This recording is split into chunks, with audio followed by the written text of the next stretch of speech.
Hey, all right. Hello. What's your name? Chippy. Chippy. Nice to meet you. My name is Babatunde. Okay. All right, cool. So, Chippy, what are you most grateful for about life? Being alive.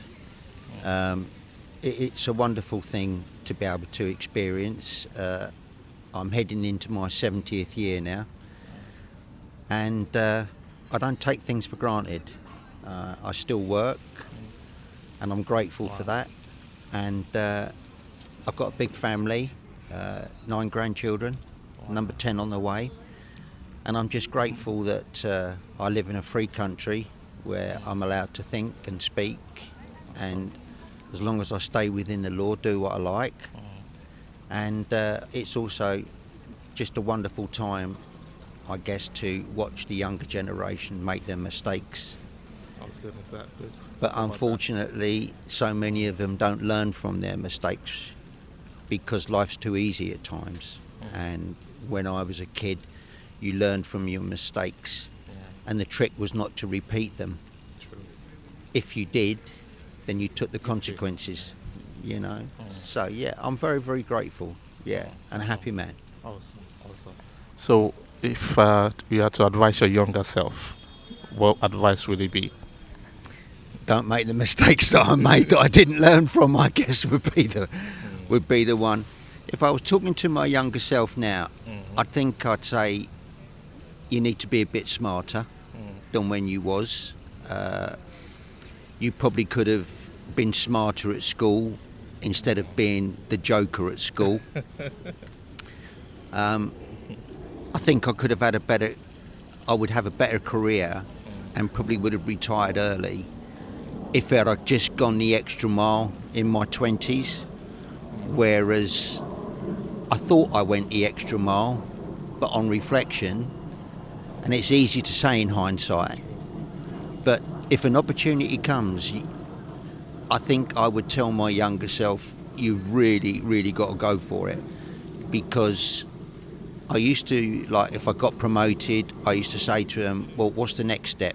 And they'd say, well, you've only just got this one. And I go, yeah, but I've got to know what I'm heading for and what I'm working towards so that I can make those changes. Because I'm going to tell my younger self, manage the change before the change manages you.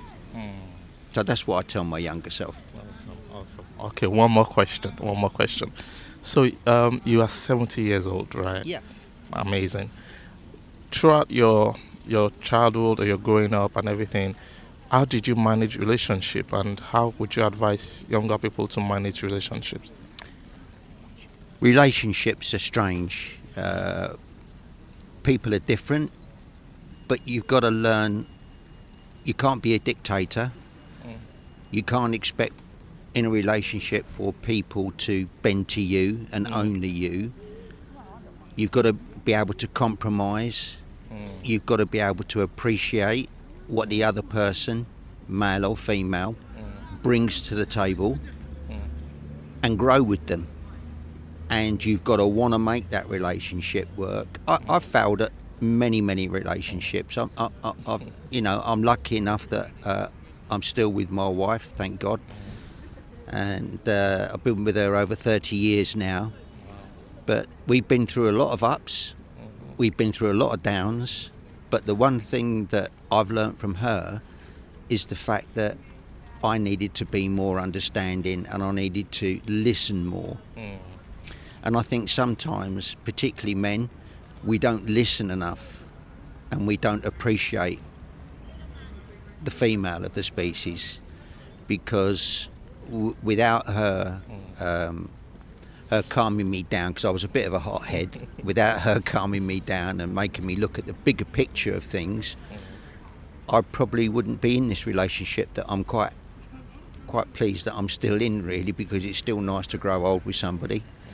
And we've got 7 children between us, 2 of our own, who have grown up to be the most incredible kids for the simple reason they've had a mum and dad that's been a really good example to them. Our stepchildren have grown up with the fact that we try and set a great example with work ethic. We don't judge anybody, we never have done, we welcome everybody through the door. And out of that, we've now got 9 grandchildren, with number 10 on the way in a few weeks' time. So you've just got to want to work at it. You can't take it for granted, particularly your children. You know, they need you probably every single day of their lives without them realising it. True. But as long as they know that the head of the household, whether it be the male and the female jointly, there's no such thing as a man of the house anymore. Those days are well gone. True. Blue collar worker. The only time I actually be the man of the house is when something needs fixing. So yeah, you got to want it. You've got to want it for the right reasons, and you just got to keep working at it. Okay. Awesome. Thank you so much, Chippy. Pleasure. Did I get your name correctly? Yeah. Chippy. Oh, There you go. awesome. Thank you so much. See it on YouTube anytime soon. Cheers, man. Thank you very much. Have Bye-bye. a good day. All. You too. Bye-bye. Okay. Bless you, Chippy.